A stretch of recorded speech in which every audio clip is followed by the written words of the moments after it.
Continuando, nós vamos ver agora no verso 7. Filipenses capítulo 4, verso 7.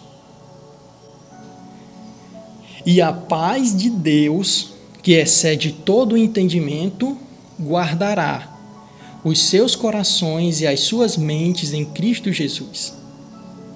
É interessante que a paz de Deus, ela está sobre a realidade. Por quê? Porque o versículo fala, e a paz de Deus que excede todo o entendimento.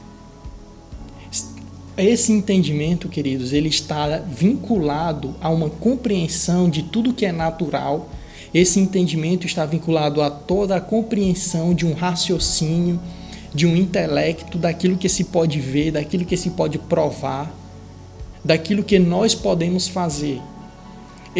O que Paulo ele fala nesse versículo é nos instruindo a entendermos que a paz do Senhor, ela excede toda a realidade. Ou seja, que a paz do Senhor está sobre qualquer realidade, está sobre qualquer circunstância. A paz do Senhor está sobre qualquer adversidade. É por isso que o versículo anterior, ele nos ensina que para que nós venhamos ter essa paz, nós precisamos estar confiando no Senhor, entregando toda a nossa ansiedade, todas as nossas preocupações ao Senhor. E quando nós estamos confiando nele, ali a fé se manifesta. E por causa dessa fé, agora nós temos a paz dele dentro de nós. Então, a partir desse momento, agora nós temos a paz do Senhor. E essa paz não é uma paz qualquer. É uma paz que em qualquer circunstância, queridos, em qualquer circunstância, essa paz que o Senhor colocou em nós, ela se sobrepõe a qualquer realidade. Há um tempo atrás, muitos cristãos, eles foram colocado a sua vida à prova. Hoje nós já não vivemos isso, e graças a Deus no Brasil nós temos essa liberdade de cultuarmos ao Senhor. Mas em muitos países a fé ao Senhor é colocada à prova em situações de vida ou morte. E nesse momento onde o cristão ele está ali, e muitos deles eram perguntados no momento, olha, se você negar a Jesus, se você negar ao seu Deus, você vive. Mas se você não negar, continuar confiando nesse seu Deus, continuar acreditando nesse seu Deus, você vai morrer. E mesmo naquela situação de tristeza, de profunda, de ver na morte ali, o cristão, por causa da sua confiança em Deus, a paz de Deus vem naquele momento e ele não nega ao Senhor. Ele não nega. Ele é morto naquele momento, ele morre. Muitos cristãos morreram assim, em centro de concentrações, em situações onde brincavam com os cristãos. Então é importante nós vermos isso, porque a fé era tão grande, a confiança era tão grande no Senhor, que a paz enchia a sua vida. Que a paz de Deus enchia a sua vida e ela se sobrepõe a qualquer realidade e a qualquer dificuldade. Agora nós vamos continuar nesse verso. O verso 8 diz assim, Filipenses 4, 8. Finalmente, irmãos, tudo o que for verdadeiro, tudo o que for nobre, tudo o que for correto, tudo o que for puro, tudo o que for amável, tudo o que for de boa fama, se houver algo excelente ou digno de louvor, pensem nessas coisas. É importante nós prestarmos atenção nessa orientação de Paulo, porque o versículo 6, ele começa falando da ansiedade. E o que é ansiedade? Pensamentos excessivos que vai produzir uma exaustão, uma tensão em problemas, em circunstâncias. E esses pensamentos pelo futuro e pelos problemas geram ansiedade. Aí, o versículo 8, Paulo nos chama a atenção para direcionarmos os nossos pensamentos para tudo aquilo. O versículo ele fecha dizendo, para tudo aquilo que é de louvor, é excelente e digno de louvor. Ele está dizendo que nós temos que direcionar os nossos pensamentos para tudo aquilo que é uma manifestação de bondade e que há uma exaltação a Deus. Então, queridos, os nossos pensamentos eles têm que ser direcionados para uma adoração a Deus, para uma exaltação a Deus e também para a execução de bondade, para a manifestação da bondade. Então é para isso que tem que ser direcionados os nossos pensamentos. E aí ele nos ensina para nós voltarmos nossos pensamentos para a adoração ao Senhor. Por isso que em qualquer situação você vê que Paulo, quando estava em cativeiro, o que é que ele fez? Ele começou a louvar ao Senhor, executando exatamente esse entendimento, executando exatamente essa compreensão, porque em uma situação onde ele tinha tudo para ficar ansioso, ou seja, com pensamentos de exercício, eu vou já morrer, com pensamentos exaustivos sobre o seu futuro, poxa, amanhã eu não vou viver, amanhã eu não vou encontrar, não vou para outra igreja, como eu vou pregar o evangelho? Ele poderia estar com isso, mas não, o que é que ele faz? Ele direciona os seus pensamentos para uma cultuação ao Senhor, para exaltar a Deus, para direcionar os seus pensamentos para adorar o Senhor. E aí o que é que Paulo faz? No cárcere, preso, sabendo que ia morrer, ele começa a louvar ao Senhor. Ou seja, ele estava tirando toda a ansiedade do seu coração, ele estava tirando todo o peso do seu coração e direcionando isso a uma exaltação a Deus, em uma adoração a Deus, levando a sua mente a confiar no Senhor, a ter a sua esperança no Senhor. E por ter a sua confiança no Senhor, agora a fé vem e se manifesta, e a paz que excede todo o entendimento enche o coração de Paulo, e pela vontade de Deus, pela permissão de Deus, as cadeias se quebram e Paulo é solto. Como é importante nós entendermos isso. Vamos nos aprofundar mais um pouco, queridos. E nós temos agora o livro de Lucas, capítulo 24 e o verso 38. Leiamos. E ele lhes disse: por que estáis perturbados?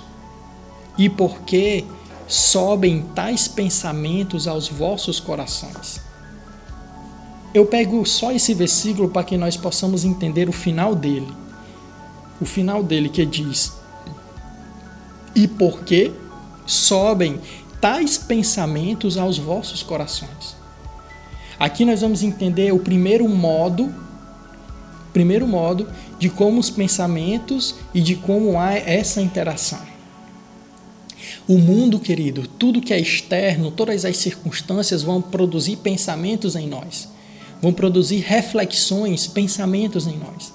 E esses pensamentos, eles podem descer ao nosso coração.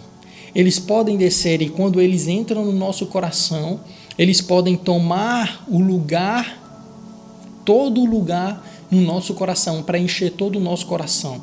E isso vai produzir o quê? A ansiedade. Isso vai produzir o quê? O desespero, a inquietação. Agora leiamos também no livro de Marcos, capítulo 7, o verso 21, que diz: porque do interior do coração dos homens saem os maus pensamentos, os adultérios, as fornicações, os homicídios. Agora aqui ele fala dos pensamentos que saem do coração para a mente. Agora já não é mais aquilo que está fora, que vem para a mente e pode vir para o coração. Esse verso fala agora do que está no coração, já está no coração e pode vir para a mente.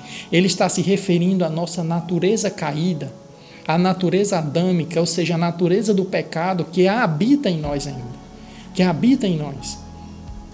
E esses pensamentos podem vir, como vem, até que Cristo possa nos purificar, até que Cristo possa purificar a nossa mente, porque esses pensamentos são gerados pela nossa natureza caída.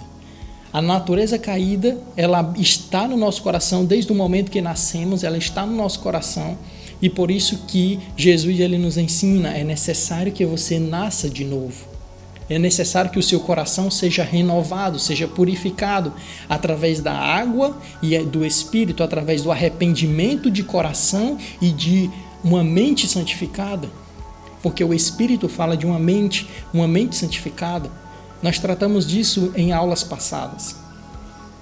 Agora, veja no livro de João, capítulo 14, o verso 26, que diz: Mas o Conselheiro, o Espírito Santo, que o Pai enviará em meu nome, lhes ensinará todas as coisas e lhe fará lembrar o que eu lhes disse. Aqui nós temos outra pessoa que participa desse processo, o Espírito Santo. O Espírito Santo, ele produz em nós pensamentos. Ele produz em nós intenções.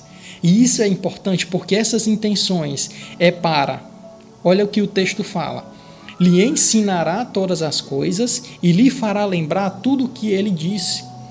O Espírito Santo é o conselheiro. Queridos, isso é precioso, porque nós lemos esses 3 versículos. Um versículo fala do que é externo, que produz pensamentos e pode vir ao coração.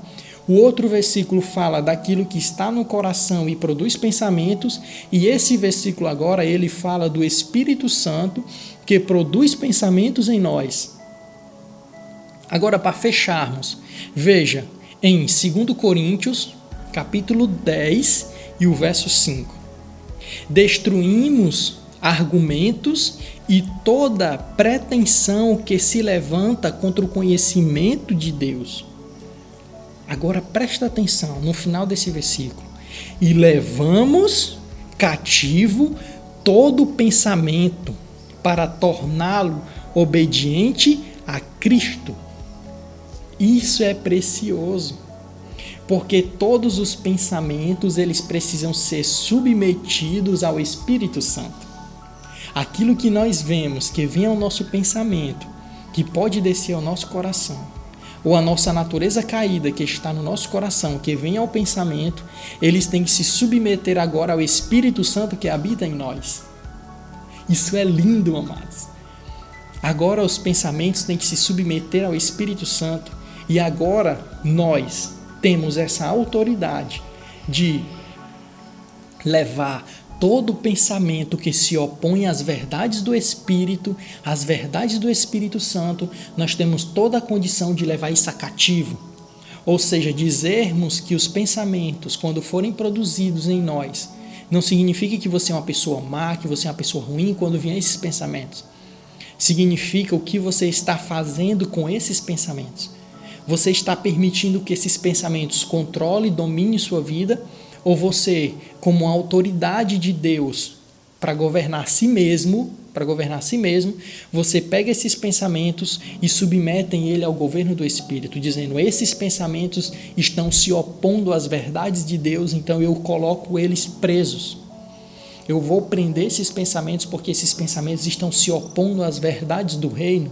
Esses pensamentos estão se opondo ao Espírito Santo que testifica ao meu espírito as coisas celestiais, a compreensão do que é essencial, a compreensão dos princípios de Deus, a vida do cristão. Então agora eu submeto todos os pensamentos às verdades do reino para que o reino de Deus seja estabelecido aqui nos meus pensamentos. E os meus pensamentos é o que vai produzir todas as minhas decisões, todas as minhas escolhas, vai definir a minha vida. Amém, amados?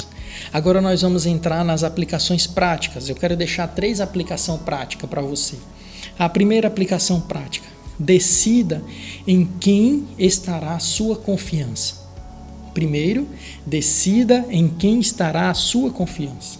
E segundo, seja responsável pelo que entra em sua mente. Você precisa ser responsável por tudo aquilo que entra na sua mente. E por isso que você precisa ser cauteloso com tudo que você está dando ouvido e vendo.